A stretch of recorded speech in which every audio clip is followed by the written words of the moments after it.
அன்புள்ளம் கொண்ட PSO TV நேயர்களே வணக்கம்.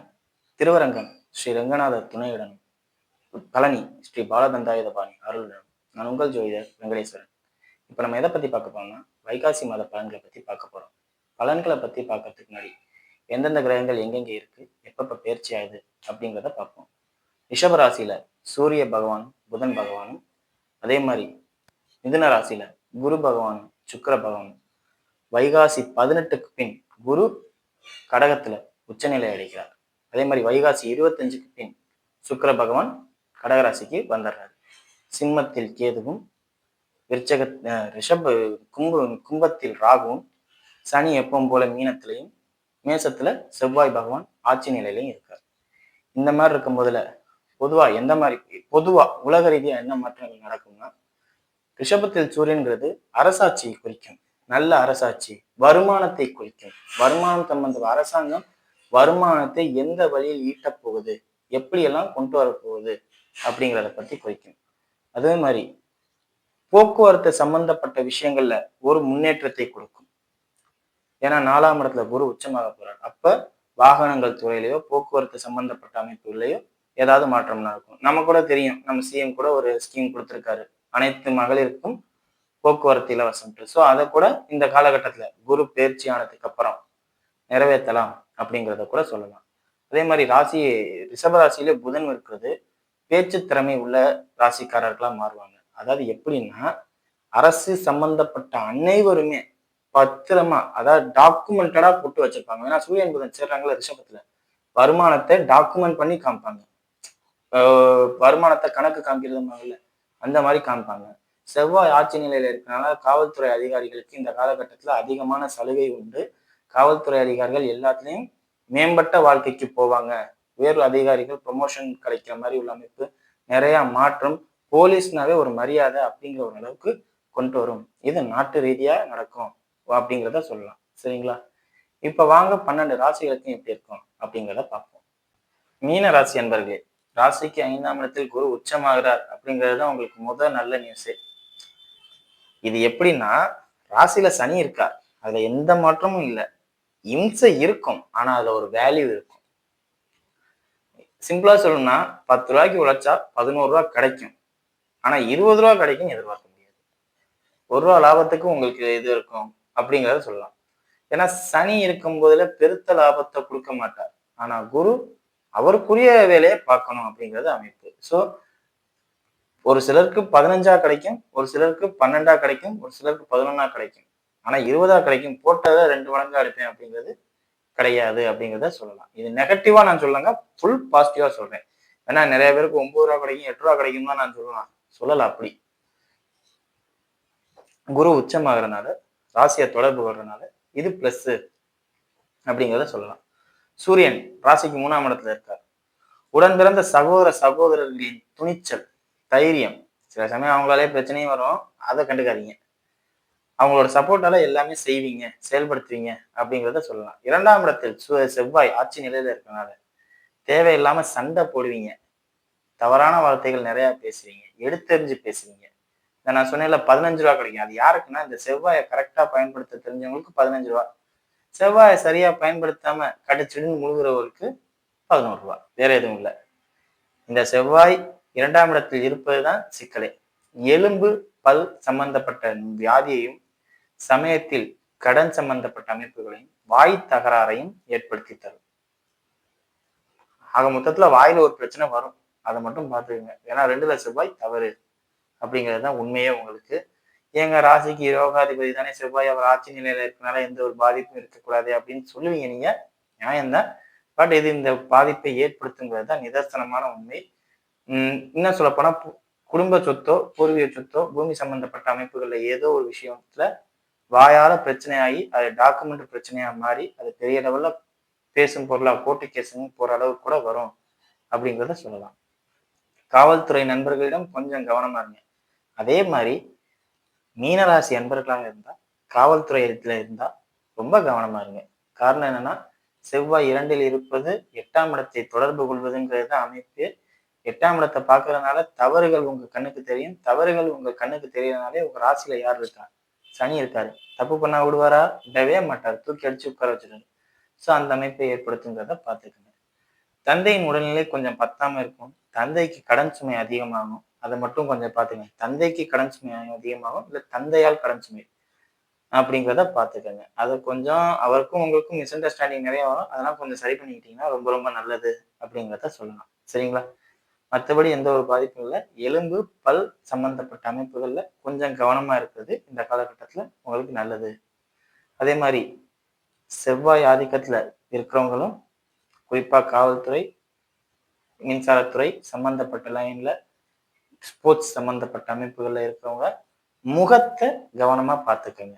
செவ்வாய் 2ல இருக்கனால முகத்தை கவனமா பார்த்துக்கங்க அப்படிங்கிறத சொல்லலாம். மற்றபடி எந்த ஒரு குறையும் இல்லை, எல்லாமே நல்லா இருக்கு அப்படிங்கிறதையும் சொல்லலாம்.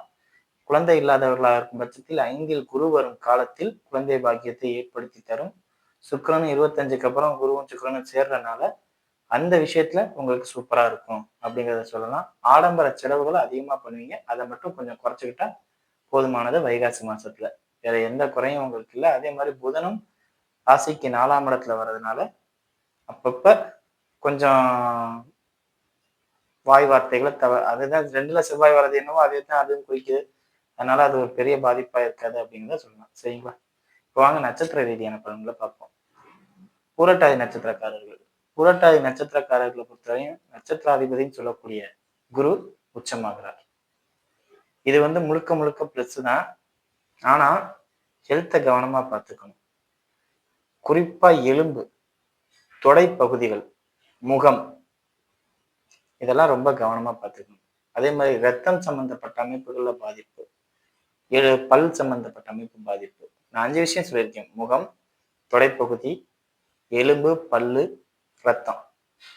இதெல்லாம் கொஞ்சம் பத்தாம இருக்கும். ஆண்களாக இருக்கும் பட்சத்தில் கொஞ்சம் ஸ்டாமினா குறையும். ஸ்டாமினா குறையுங்கிறது எதுலங்கிறத நீங்களே புரிஞ்சுக்கணும். சுக்கிரன் சம்பந்தப்பட்ட விஷயத்தில் ஸ்டாமினா குறையும் அப்படிங்கிறத சொல்லலாம். ஏன்னா செவ்வாய் அதுக்கு ஆட்சி பார்த்து இருக்கும்போது எப்படியா இதெல்லாம் நடக்கும் நீங்க கேட்பீங்க. உங்களுக்கு ராசியில சனி, அப்ப நீங்க வீக்கு டம்மி பீஸ்ன்னு சொல்லணும். அதுக்கு சனி எதுக்கெல்லாம் ஆட்சி பலத்துலயும் உச்ச பலத்துல இருக்கோ அதுலயே டம்மி பீஸ்ன்னு சொல்ல வைக்கும். நான் தான் பார்த்தேனே உன் லட்சணத்தை அப்படின்னு சொல்ற மாதிரி இருக்கும். ஸோ பூரட்டாதி நட்சத்திரங்களுக்கு பத்தாவதுக்கு நட்சத்திர அதிபதியும் குரு தான், சாஃப்ட் கார்னர் தான். அதனால இந்த விஷயம்லாம் சாதாரண தான் உங்களுக்கு இந்த மாதிரி அடிபடுறதுலாம். ஸோ இதை கொஞ்சம் கவனமா பார்த்துக்கங்க அப்படிங்கிறத சொல்லலாம். சரிங்களா? திருமணம் ஆகாதவர்களாக இருக்கும் பட்சத்தில் திருமண அமைப்பு இந்த காலகட்டத்தில் வாய்ப்பு குறைவு தான். 100% கிடைக்கும்னு சொல்ல முடியாது. அதே மாதிரி வீடு மனை சம்பந்தப்பட்ட அமைப்புகள் கொஞ்சம் வாய்ப்பு குறைவு. இந்த நேரத்துல எதுவும் பூமி வாங்குறேன், வீடு வாங்குறேன், அப்படி வாகனமே வாங்குறேன்னு சொன்னாலும் கொஞ்சம் யோசிச்சு பண்றது நல்லது அப்படிங்கிறத சொல்லலாம். இல்லாட்டி தேவையில்லாத செலவு இழுத்து விட்டு போயிடும் அப்படிங்கிறதையும் சொல்லலாம். சரிங்களா? மற்றபடி எந்த ஒரு பாதிப்பும் இல்லை. அதே மாதிரி குழந்தை இல்லாதவர்களாக இருக்கும் பட்சத்தில் குழந்தை பாக்கியத்தை ஏற்படுத்தி தரும். இதுல பிளஸ்ஸா இருக்கும். ஸ்டாமினா தான் கம்மி, கீர்த்தி சிறுசா அந்த மூர்த்தி பெருசா இருக்கும் அப்படிங்குவாங்கல்ல, அந்த விஷயத்துல கரெக்டா வந்துடும் அப்படிங்கிறத சொல்லலாம். சரிங்களா? அடுத்தது உத்திரட்டாதி நட்சத்திரக்காரர்கள். உத்திரட்டாதி நட்சத்திரக்காரர்களை பொறுத்தவரையும் நட்சத்திராதிபதினு சொல்லக்கூடிய சனி குருவின் பார்வைக்கு வராரு. ரொம்ப மந்த நிலை ஏற்படும், உடம்பு சோர்வு ஏற்படும். சனியோட இயல்பே அதுதான். நட்சத்திரத்துல சனி வந்துகிட்டு இருக்கார், போய்கிட்டு இருக்கார். ஸோ மந்த நிலை, சோர்வு நிலை ஏற்படும். உடல்ல பாதிப்பு எதுவும் ஏற்படுமான்னு கேட்டா அதுக்கு வாய்ப்பு இல்லை, ரொம்ப கம்மி தான்.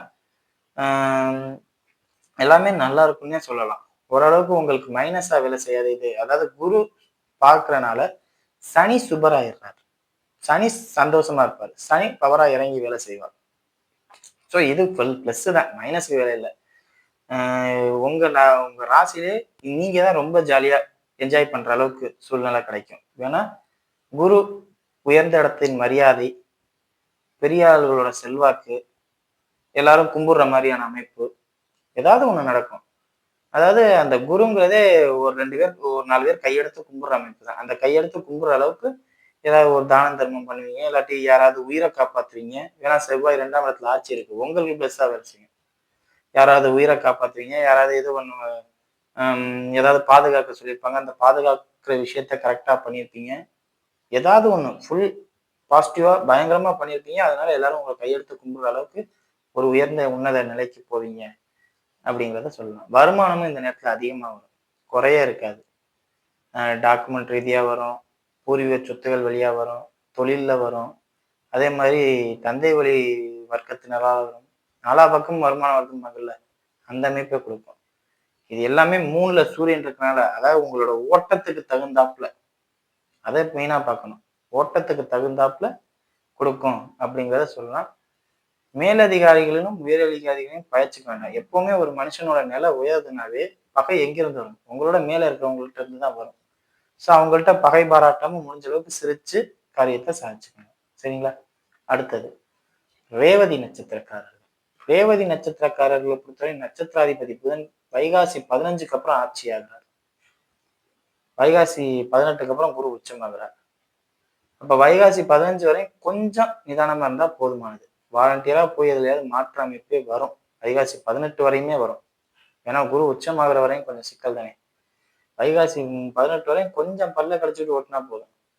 அதுக்கப்புறம் டாப் கியர் தான். யார் பேச்சும் நீங்க கண்ட்ரோலே ஆக வேண்டாம். ஓடு போடுன்னு போட்டு போயிட்டே இருக்கலாம். ஆனா இங்க என்ன விஷயம்னா, நீங்களே தான் எல்லா பிரச்சனையும் தேடி தேடி போவீங்க. பிரச்சனை தேடி வராது. வாலண்டியரா தேடி போய் விழுந்து எந்திரிச்சிட்டு வருது. அதுவும் குறிப்பா எங்கன்னா பணம் சம்பந்தப்பட்ட அமைப்பு, நகை சம்பந்தப்பட்ட அமைப்பு. குரு தானே உங்க ராசி அதிபதி. ஸோ இதுலதான் மைனஸ் அதிகமா விழுகும் அப்படிங்கிறத சொல்லலாம். குருவுக்கு சூரியன் 11ஆம் இடத்துல இருக்கனால, இப்ப 12 வைகாசி 18க்கு அப்புறம் உள்ள சூழ்நிலை சொல்றேன். இப்ப 11ஆம் இடத்துல வர்றதுனால எல்லாமே ஓரளவுக்கு பாசிட்டிவ்னு தான் சொல்லலாம்.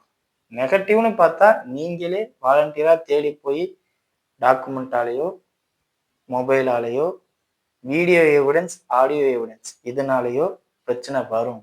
இதெல்லாம் எப்ப வரும்? வைகாசி 18 வரையும் இந்த சிக்கல் இருக்கும். இதை தாண்டிட்டீங்கன்னா இந்த சிக்கல்லாம் கொஞ்சம் கொஞ்சமா குறையும் அப்படிங்கிறத சொல்லலாம். காவல்துறை அதிகாரிகளா இருந்தா ரொம்ப ரொம்ப எச்சரிக்கையா இருங்க ரேவதி நட்சத்திரக்காரர்களும். காரணம் என்னன்னா, ரேவதிங்கிறது புதனோட நட்சத்திரம். புதனுக்கும் செவ்வாய்க்கும் பகை. இந்த நேரத்துல தான் நிறைய பேருக்கு, அதுவும் புதன் ஆட்சி நிலையில வரும்போது, செவ்வாய் ஆட்சி தான் இல்லைன்னு சொல்ல, புதன் ஆட்சிங்கும் போதுல இங்க கோச்சார ரீதியா வருட பலன்லையும் செவ்வாய் பாதிக்கப்படுறதுனால கொஞ்சம் காவல்துறை அதிகாரிகள் எச்சரிக்கையா இருக்கிறது நல்லது அப்படிங்கிறத சொல்லலாம். சரிங்களா? மற்றபடி எந்த ஒரு பாதிப்பும் இல்லை, எல்லாம் நல்லா இருக்கு அப்படிங்கிறத சொல்லலாம். சரியா? வீடியோ இப்பதான் ஃபர்ஸ்ட் டைம் பார்க்குறதா லைக் பண்ணுங்க, ஷேர் பண்ணுங்க, கமெண்ட் பண்ணுங்க. சேனலை மறக்காம சப்ஸ்கிரைப் பண்ணுங்க. எழுதும் ஜோதிட ஆலோசனைக்கு கீழே உள்ள நம்பருக்கு கால் பண்ணுங்க. நன்றி.